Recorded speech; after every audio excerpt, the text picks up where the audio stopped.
Hey, what's up everybody? It's Luke from Everyday Athlete. So as a follow-up to my video from last week about resolutions, I wanted to share my resolution for 2019 with all of you. So for this year, my goal is not to have any cheat meals. 0.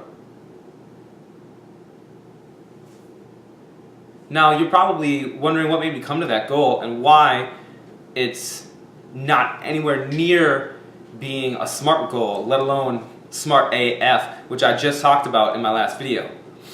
Well, saying that I'm not going to have any cheat meals is just kind of an easy way of getting it out there. So let me break it down.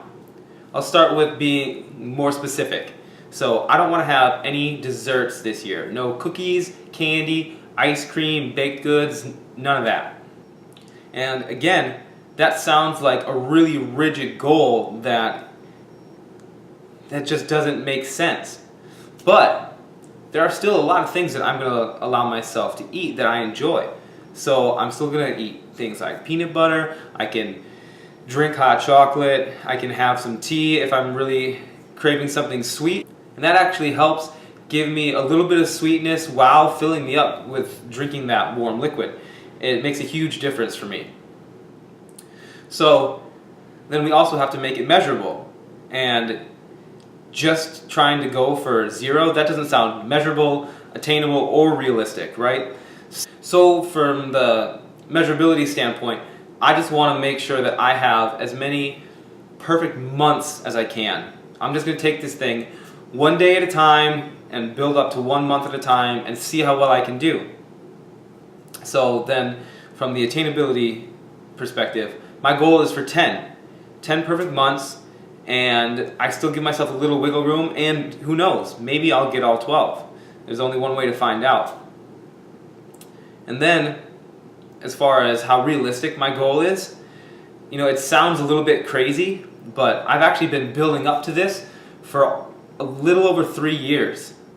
Back in 2015, when I got out of the military, I really started working hard to overhaul my diet. I've had a lot of issues over the years, and I started playing with taking things out, seeing what was maybe causing some of these problems, and I also started doing intermittent fasting, which I still do now. I've taken these as sort of jumping off points where I'm constantly building up to something that makes my diet that much better. Early on, I was just trying to shrink the window where I was eating things and eat more vegetables, things that I knew I was supposed to be doing.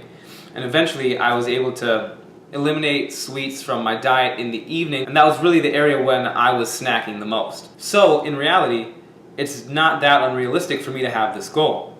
And then, like I said before, with the timeliness, it's really just something that I'm trying to go for one day at a time. If I can get a perfect day, I can build up to a perfect month and see where I go from there.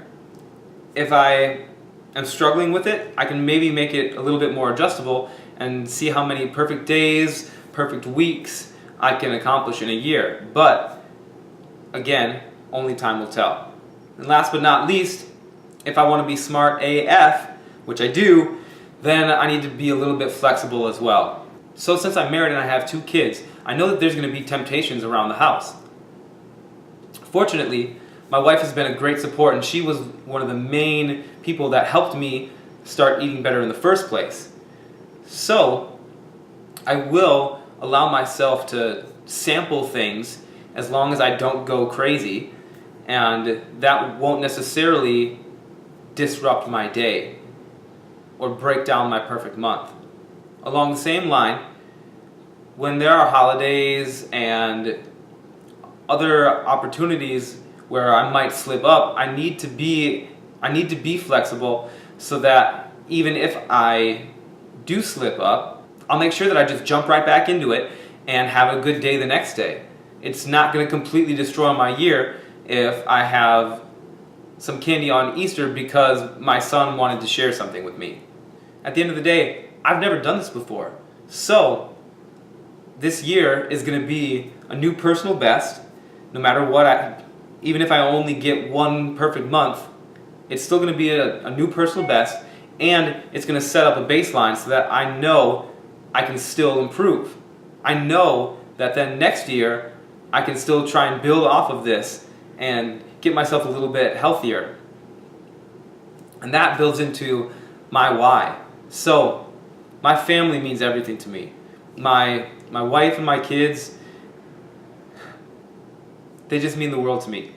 And for the most part, everything that I do is geared towards trying to be the best possible role model for my two little boys, trying to be the best husband that I can be for my wife, and that is a strong enough why to help me say no when there are some really tempting things around.